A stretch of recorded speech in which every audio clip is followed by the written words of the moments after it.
The Jungle Book.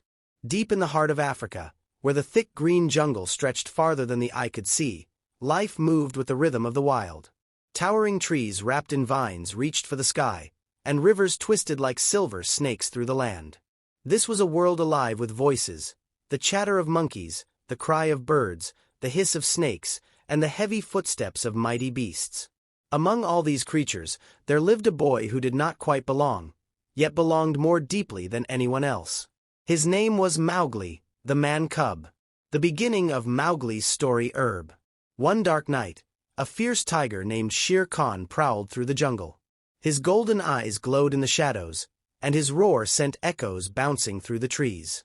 Shere Khan was feared by all, for he hunted not only animals but also humans. That night, he attacked a small human village near the edge of the jungle.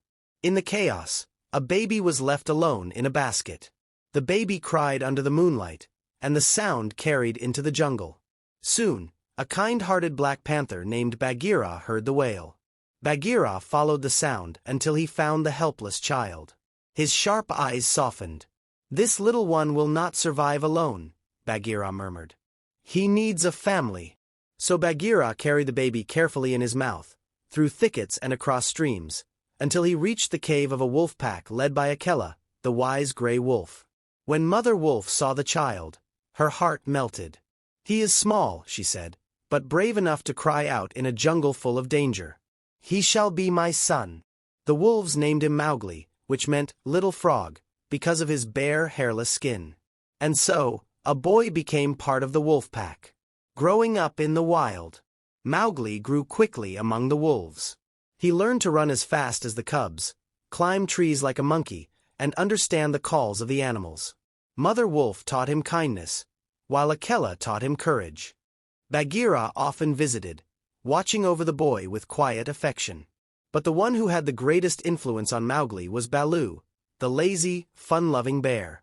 Baloo was the jungle's teacher, responsible for teaching the law of the jungle. "The strength of the pack is the wolf, and the strength of the wolf is the pack," Baloo would say in his deep, warm voice. He taught Mowgli to respect all creatures, never kill needlessly, and live in harmony with the jungle. Mowgli loved his life. He raced through the grass with his wolf brothers, bathed in rivers, and laughed with Baloo under the sun. Yet danger was never far. Shere Khan's returned tiger. Shere Khan, the tiger, had not forgotten the child he once saw. To him, humans were enemies.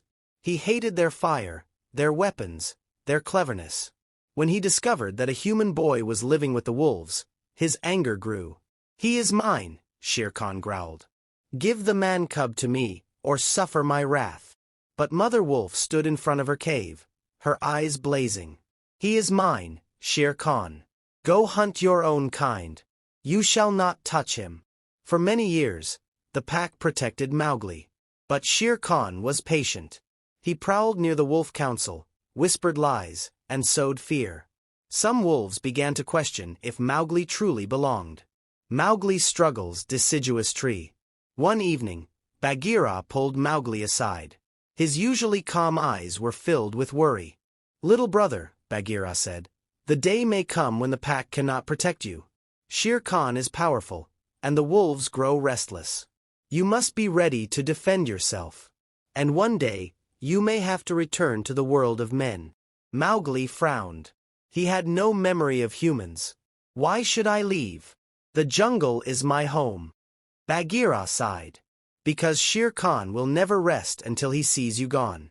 You must learn the secret of the red flower, the fire that men alone can command. It is the one thing even Shere Khan fears." But Mowgli was stubborn. "I need no fire. I will face Shere Khan with my own strength." Bagheera shook his head but said no more. Friends and foes snake monkey. As Mowgli grew, he met many creatures of the jungle. One of the strangest was Kara, the giant python. Kaa's eyes could hypnotize, his coils could crush. Yet he was not truly evil. Sometimes, he even helped Mowgli. Once, when the mischievous Bandarlog monkeys kidnapped the boy and carried him to their crumbling city, it was Kaa who came slithering through the ruins, scattering monkeys left and right. "The man-cub belongs to the jungle," Kaa hissed, his golden scales glittering. No harm shall come to him. Then there were the elephants, led by wise old Hathi, who remembered every tale of the jungle's history. They spoke of floods and famines, of hunters and kings. Mowgli listened with wide eyes, feeling the weight of their wisdom. But always, in the shadows, Shere Khan waited. Moral of the story: Glowing Star. The Jungle Book teaches us that true family is not bound by blood but by love and loyalty. It reminds us to respect nature, to live with courage, and to embrace who we are, even when we feel different.